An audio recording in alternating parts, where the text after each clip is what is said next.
Et rebelote ce matin en sa compagnie pour la revue de presse. Bonjour Renaud. Bonjour Joël, bonjour Alix. Bonjour.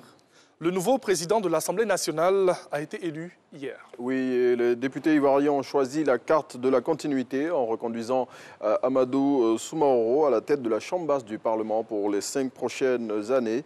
Le matin, dans son édition de ce jour, révèle le rôle majeur joué par Adama Bictogo, secrétaire exécutif du Rassemblement des Oufouettistes pour la démocratie et la paix, dans la victoire de celui que ses pairs appellent affectueusement Tchamba.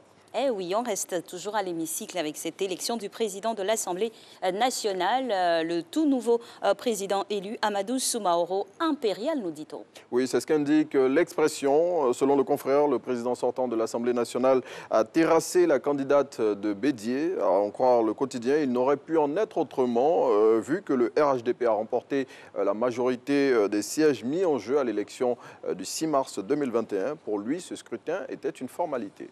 Et on ne quitte pas la commune du Plateau, présidence de l'Assemblée nationale. Eh bien, l'Inter nous emmène dans les coulisses de la réélection d'Amadou Soumaoro. Oui, le confrère révèle les à-côtés du scrutin et les faits majeurs qui se sont produits dans la salle hier.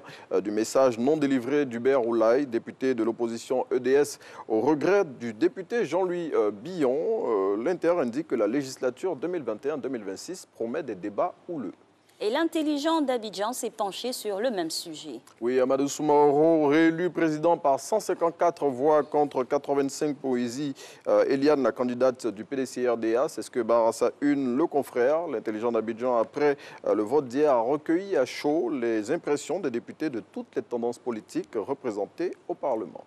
Et tout en restant dans la commune, nous nous intéressons à un autre sujet. Voilà, Patrick Hachi a pris fonction hier. Oui, le nouveau Premier ministre a déposé ses valises à la primature, nommé en fin de semaine dernière. C'est hier qu'a eu lieu la passation de charge.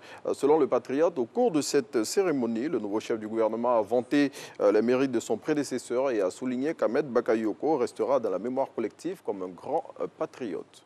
Et on pose les valises à l'extérieur du pays dans cette revue de presse. Verdict en appel à La Haye dans le procès Laurent Gbagbo et Blé Goudé. Tout finit aujourd'hui. Oui, c'est ce mercredi 31 mars que l'ex-président ivoirien et son dernier ministre de la Jeunesse seront situés sur leur sort. La CPI va rendre son appel sur l'arrêt du procureur. Va rendre son arrêt plutôt sur l'appel du procureur contre la décision d'acquittement rendue à la mi-janvier 2019. Et deux options s'offrent au juge de la chambre d'appel. Confirmer l'acquittement de l'ancien président et de l'ex-leader de la jeunesse patriotique, ce qui refermerait définitivement ce dossier, ou décider d'un nouveau procès. Et un autre procès, celui du bombardement de la base militaire française de Bouaké, eh bien, qui s'est ouvert depuis le lundi 29 mars. Oui, ce procès qui est miné par la raison d'État risque d'accoucher d'une souris selon le quotidien d'Abidjan. À en croire le confrère, en l'absence des principaux accusés, de témoins et surtout devant le mutisme des acteurs clés de l'époque, il sera difficile de faire la lumière sur ce qui s'est passé le 6 novembre 2004 à Bouaké. Et le quotidien d'Abidjan révèle à ce sujet pourquoi Michel Alliot-Marie, ministre française de la Défense à l'époque des faits, refuse de témoigner devant la Cour.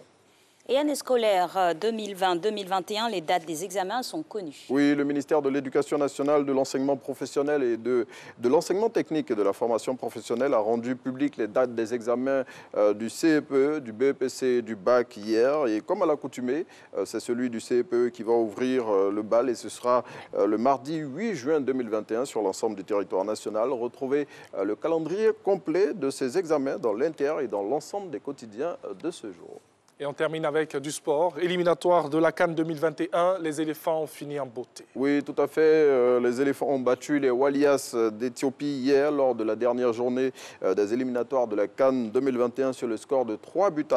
Avec cette victoire obtenue au stade Alassane Ouattara d'Ebimpe, les Ivoiriens terminent en tête du groupe K dans lequel ils étaient logés.